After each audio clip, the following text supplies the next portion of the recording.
dalam Kisah Para Rasul pasal 2 ayat 29. Ya, saya baca supaya ayat ini menjadi pegangan dalam kehidupan kita, ya. Firman Tuhan berkata seperti ini. Bagi kamulah janji itu dan bagi anak-anakmu. Nah, singkat, padat, berisi. Ya, maknanya luar biasa, ya. Kalau dikatakan bagi kamulah janji itu berarti kata kamu itu dia bentuk singular atau apa itu? Jamak. Berarti Jamak. Ini ya, ingat pelajaran bahasa Indonesia. Jamak. Kamu. Nah, itu. Bagi kamulah janji itu. Jadi orang jamak dia. Saya waktu masih kecil dibaptis. Tante Momo juga, wah, so besar dibaptis Tante Momo. Masih kecil juga atau so besar. Nah, pokoknya dalam usia apapun, ya dalam usia manapun, tapi memang selalu dibilangkan dalam pengajaran tadi bahwa walaupun anak kita masih kecil, jangan kita abaikan itu sakramen baptisan kudus bagi anak, karena anak kecil juga menerima janji dari Tuhan Allah. Janji Tuhan itu pasti digenapi, beda dengan manusia.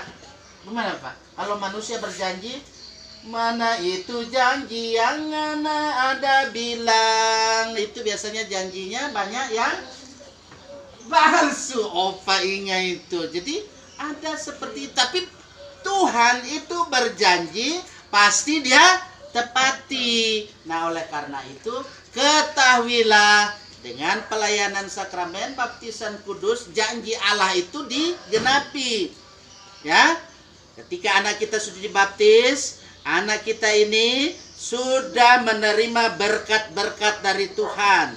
Berkat-berkat dari Tuhan yang dia terima itulah, kalau saya sebutkan di sini, ya perlu memang artinya supaya kita tahu bahwa berkat dari Tuhan ada kelahiran kembali.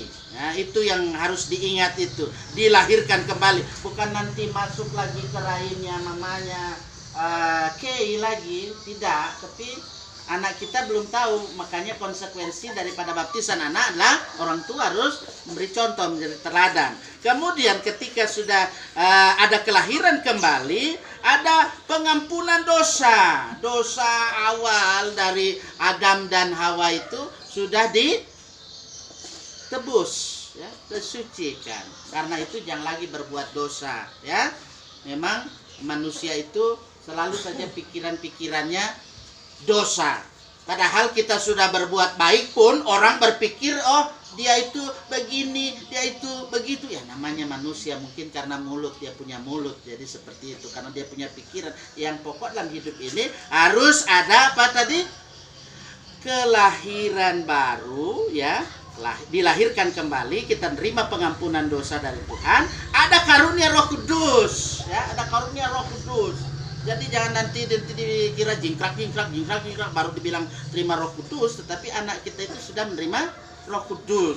Kemudian ada meterai keselamatan ketika anak kita sudah dibaptis. Kemudian tadi juga saya katakan ada adopsi, ada pengangkatan sebagai anak Allah.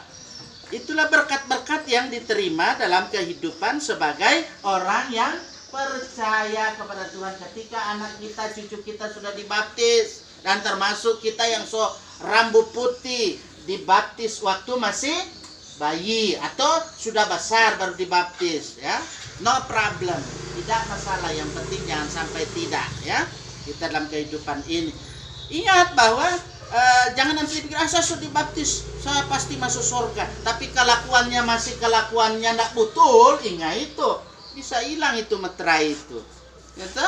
Tetapi Tuhan tidak akan hilangkan itu kecuali manusianya itu sendiri yang menghilangkan, karena tidak lahir baru. Bagaimana dalam kehidupan ini menunjukkan kelahiran yang baru, hidup baru di dalam Tuhan. Karena itu tanggung jawab orang tua dari saksi baptis. Tidak berhenti sampai saya percaya, mengaku dan berjanji dengan segenap hati, amin, selesai. Tetapi terus selanjutnya, hendaklah ini akan terus diaplikasikan dalam kehidupan ini. Ingatlah bahwa Tuhan Yesus menyertai kehidupan keluarga, menyertai kehidupan orang semua yang percaya kepadanya sampai akhir zaman.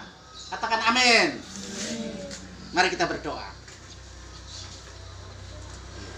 Terima kasih Tuhan pada kesempatan yang sangat baik ini. Firman Tuhan sudah diberitakan baik dalam ibadah di gedung gereja dan juga kini di rumah keluarga kami